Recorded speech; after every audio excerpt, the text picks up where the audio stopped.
It's election season, politics, outrage, we love it. So here's who we're voting for. No one. I actually don't know who's running. I don't even know. I mean, we're not voting our way out of this. We will be voting. Well, Like, you we'll will. vote. You're not voting for anybody. My wife will vote on my behalf. Nobody, because I can't vote. It's so true. I cannot vote. Yeah, we're not saying don't vote. Go vote, especially locally. Praise God. But we're not voting our way out of this culture. We're not voting our way out. We don't have leaders who care about our interests. And we had like the most popular president ever. And In the history of presidents. Frankly. And somehow he didn't win. So yeah. And again, he was probably the most competent president as far as like getting stuff done. And it's like he didn't get things done. Like, praise God, you know, there were some really important things that happened. But as far as what we think's going to happen when our guy gets elected, you're pinning your hopes on something that is just so far beyond your ability to control that your emotions just go up, down, up, down, up, down, outrage, anger, disappointment, rage. That was us in 2019 with we lived in Kentucky, so it was the Matt Bevin, Andy Beshear election. And we went to the Trump rally, which was endorsing Bevin, and we were like all invested. Yeah. And he lost. Yeah, and then we were gutted. And we were devastated angry. and so mad at people. And we were even madder after what happened in 2020. And it's like, your vote has consequences, you know. But what you're dealing with there is nothing that we could control. You've got to refocus all of this anger, all of this disappointment, all of this outrage. It's steam, right? Steam moves heavy objects. So when you, in your anger, do not sin.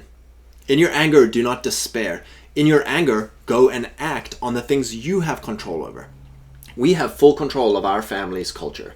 I don't have some crazy media outlet blasting in my home 12 hours a day telling me what to do. I don't have... Well, I was going to say, ironically, a Matt Walsh video popped up on my YouTube, and it was him debating a crazy person, and I clicked on it just out of curiosity, and I never click on these things, but I sadly clicked on it because my curiosity got the best of me. And then all of the news media outlets started filling my YouTube homepage, and I'm like, no, I don't want to know what's happening in this clown world. This doesn't exist in my life. Like, I don't go out in public and see these crazy people where we live. And two, when I pulled it up, I asked you, I was like, do you want to watch this with me? And you're like, no. And that, it was so great because it was like setting the standard of, we don't watch that stuff in our household. I immediately regretted clicking on that because it ended up filling my entire newsfeed, and crazy people that I didn't even know existed were now on my newsfeed. It was because of conservative people promoting this. And I'm like, this isn't normal. This isn't my normal everyday life. I don't want this to be normalized, that these people are taking over society. I don't think they are. So then it goes back to our family and local What's our culture. positive vision? We only watch what is pushing our vision, what is good for our vision, our goals. And practically what helps our goals, like homesteading things and unfortunately even homesteading people outrage about current times. Yeah, but we don't buy it. Like, we don't, oh my gosh, we're despairing. Or yeah, it's and like, that's no, the like key we're thing. we're excited about our family. We're excited about our local economy, the projects we're doing. We're excited about our online tribe, the people that we know online who share our values. There are 7,000 people who have not bowed the knee nor kissed the ring of the popular culture. You got to keep excited. Focus on your news. Focus on the news of your family, your local economy, your online tribe. We're incredibly ascendant. We are crushing. We're living our own culture. You know, we're not in defeat. We're not in despair. We're so victims. many people are like, just praying for Jesus to come back, brother. And it's like, well, sorry, but Jesus said, it's better that I go. I will send you a comforter. You go be the kings that I'm king of. You have authority in your family. You have authority where you work, where you spend your money, where you consume, where you create. You have complete control there. It's an agency issue. Expecting some great man to come and fix your life and fix your family, fix your local economy, fix your tribe, it's not going to happen. Unfortunately, you have to go and do it. And that's hard. So that's why we would rather, oh, will this guy come and do it for me? And it's like, unfortunately, probably not. still go vote for them. Still, get involved, especially locally. People will be like, we have to stay informed. We have to stay politically engaged. When people say, but, Allie Beth Stuckey makes me engaged politically, how would you say spend your time differently? Yeah, I would say, you don't even know who your mayor is. You don't even know who your local council or your school board, if God forbid you're still sending your children to school. That is where you should be informed of. Who's your sheriff? When is the next vote for your district attorney? These are things that you could actually go, I spend half an hour every night consuming this person's news to keep informed. It's misinforming you to keep your attention away from the things that you actually are a part of. And then after that, check your pulse. I'm angry. But after watching them, do you have an excited view about your own life? Build your family out of a crazy culture. Use the disappointment to build steam and go and move heavy things in your life. Bless your family. What are your goals for your family? You've got to go build that. What are your goals for your local economy? You've got to go build that. What are your goals for your tribe? You've got to go build that. Use the steam to build rather than to outrage. For us, Amazon was so convenient, Walmart or Kroger, but we used that anger. We were so disappointed after that 2019 election, the 2020 election, all the stuff that happened after that. We were angry and outraged. And it's like, okay, in your anger, do not sin, but go and act. You've got to go and act out of that. Anger and pain is a wonderful motivator, but you've got to have a positive vision, a righteous vision. And so for us, it's like we cut up our Amazon cards, we stopped shopping at Kroger, all the big box places. We're done with you because we're angry. And, a lot of people will be like, well, we can't go without. And it's like, you can go without. It's a comfort issue, right? Comfort is the biggest enemy of mission, of vision, of achieving something great, of changing your culture. It's because we want to be comfortable that we don't do the hard things. Well, if you're angry, that's a great motivator to do the hard things that you can control. And I would say we went extreme. We cut everything off in a moment because of that anger. So we definitely have brought it back to an 80-20 lifestyle, especially when we moved. We obviously were starting all over trying to find local places. So if it helps you to start with 20%, getting local, do it that way. There was a blogger, and I wish I would have remembered who it was, but I read his blog in 2019, and he was talking about how he only shopped within, I think his was the 30-minute radius of where he lived. He took 1 month of the year to do that, and for him it was November. But when I read it, it was May, and so that June of 2019, I decided we were only going to shop locally within an hour radius of our home for the entire month of June. I went from working at Trader Joe's and buying whatever I wanted whenever I wanted because of working there to all of a sudden deciding we were going to go without tortilla chips because I couldn't find it locally. And we went really extreme because we didn't even go to the local co-op because I wanted everything to be sourced and made within. And also the local co-op wasn't our people. And then every year since then, we've always picked a month to go locally. And it has totally helped us with, again, making us uncomfortable, being inconvenient, has pushed us to find local people and places that we may not have otherwise. That is how we found our local butcher in Indiana, who we ended up getting our half cow from. Dairies, farmers. How we got milk. We found a few Amish stores. Yeah.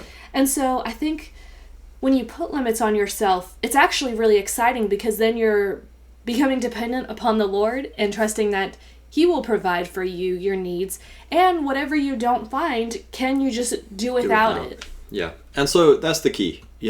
Most of us have 99% of our life dependent upon this culture that we are angry of. Our work, our worship, and our play are 99% dependent upon people who hate our culture, our way of life. So we've got to slowly start moving ourselves, and the faster you can, the better your life will be. But it's like, if you're at the 1%, can you move to 20% of your work, worship, and play amongst your family, your local economy, and your tribe?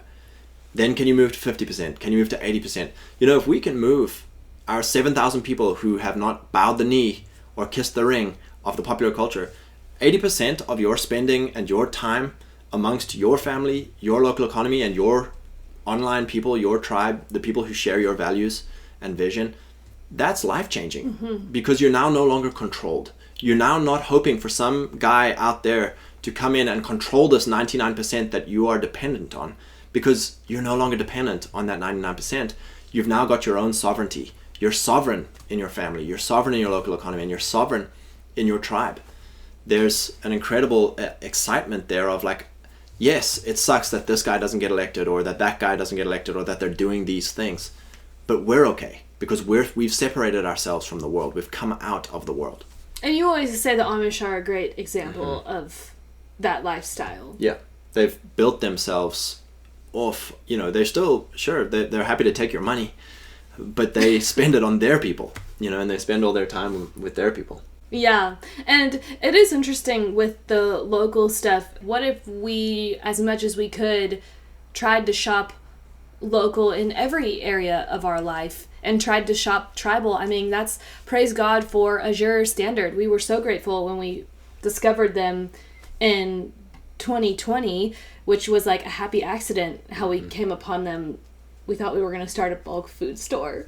So we were looking for a source of how to get bulk food for a bulk food store. That didn't end up happening, but the Lord directed our steps to a company that is founded by Christians and a Christian family who has created competition for big box places like Kroger. Because I think a lot of people would be like, well, Azure is now big, and so you're not shopping small. And it's like, look, we want to shop amongst our people. Yeah. So if they become a big old business, as long as they wield their power for the good of our people, for the good of our tribe, then God bless them. Yeah, it's like, we want our people to be millionaires. So if it's a $1 million business, which I'm sure it is by now. And for the people who say, well, Amazon is supporting small businesses, Amazon is platforming all these small businesses, and it's like, well, the big problem there is that Amazon charges a huge cut to be on their platform. Second of all, there's this dynamic where copycat businesses from out of the country, out of the economy, out of the tribe, come in and can copy successful small businesses and basically run them out of business by undercutting them. Whenever we say stop buying from Amazon, we always get pushback of small businesses sell on Amazon, so we're buying from small businesses. But most of these small businesses would ask that you would buy directly from them. Life is exciting because people are building. Our people are building your families, building your local economies, whatever your projects are, whatever your household economy is doing. God bless it. Whatever your tribe is doing, you need to focus there for your news. What are our people doing? The way to change culture is to go around and find all the people who are crushing, who are having amazing success in their local economy, amazing success with their family and their children and their marriages, amazing success with their institutions and cultural stuff and church stuff. And I would say that's the success with Justin Rhodes' 2018 era, was his traveling around the States. That's right. The Great American Roadshow. All the successful little farmers. And that's when we really got into him and his family. And that's what gave us a vision for homesteading and homeschooling, was seeing how they did family. Oh, and then the other one was Bryce Langston's Living Big in a Tiny House. Basically, all he's doing is giving a positive vision for people who've done it. A different way of living. Yep. That's how we found Doug and Stacy. They were on his Living Big in a Tiny House. And so it's like getting back to the testimonies. Yeah. So praise God, go find good testimonies. Don't outrage, don't despair. If you happen to get angry over something, use it to build steam and go and work at what you have control of. But don't go looking for ways to get angry. Yeah. Don't get addicted to anger. That's it. That's the temptation. Or what the mistake I made of clicking on one thing and then all of a sudden the algorithm thinks that you want the Daily Wire to show up on your feed every day. Not the case. Praise God. God bless. God bless. And if you have your own business that you would like to shout out, please put that in the comment section. Praise God.